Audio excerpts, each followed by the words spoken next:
Taste the Daily.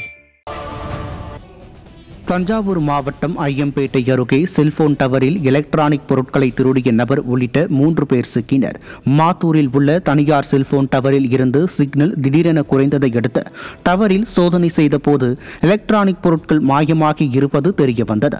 இதனையடுத்து திருட்டு சம்பவத்தில் ஈடுபட்ட மணக்கரம்பைச் சேர்ந்த இளையராஜா சிக்கிய நிலையில் திருட்டு எலக்ட்ரானிக் பொருட்களை விலைக்கு வாங்கிய உத்தரப்பிரதேச மாநிலத்தைச் சேர்ந்த ஜீஷான், தானிஷ் ஆகிய 2 பேர் சிக்கினர்.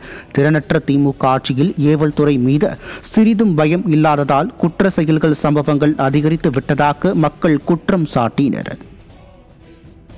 வேலூர் மாவட்டம் குடியாத்தம் பகுதியில் தனியார் மருந்தக பணியாளரின் செல்போனை திருடிச் சென்ற சம்பவம் அப்பகுதியில் அதிர்ச்சியை ஏற்படுத்தியுள்ளது.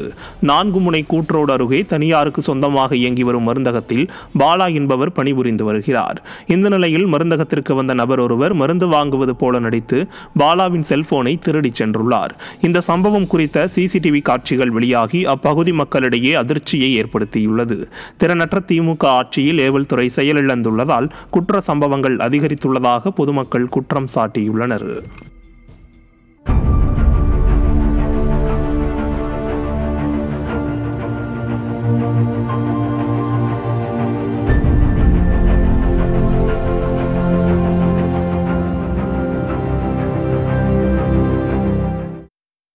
செங்கல்பட்டு மாவட்டம் சிங்கப்பெருமாள் கோவிலை அடுத்த VIP நகர் பகுதியில் 27 சவரன் நகை மற்றும் 1,30,000 ரூபாய் ரொக்கப்பணம் திருடப்பட்டது.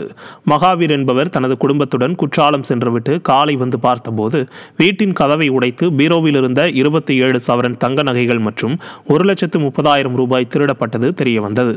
ஸ்டாலின் மாடல் அரசின் ஏவல் துறை கும்பகர்ண தூக்கத்தில் இருப்பதால் இதே பகுதியில் அடுத்தடுத்த நாட்களில் 2வது முறையாக கொள்ளை சம்பவம் நடைபெற்றிருப்பதாக பொதுமக்கள் குற்றம் சாட்டுகின்றனர்.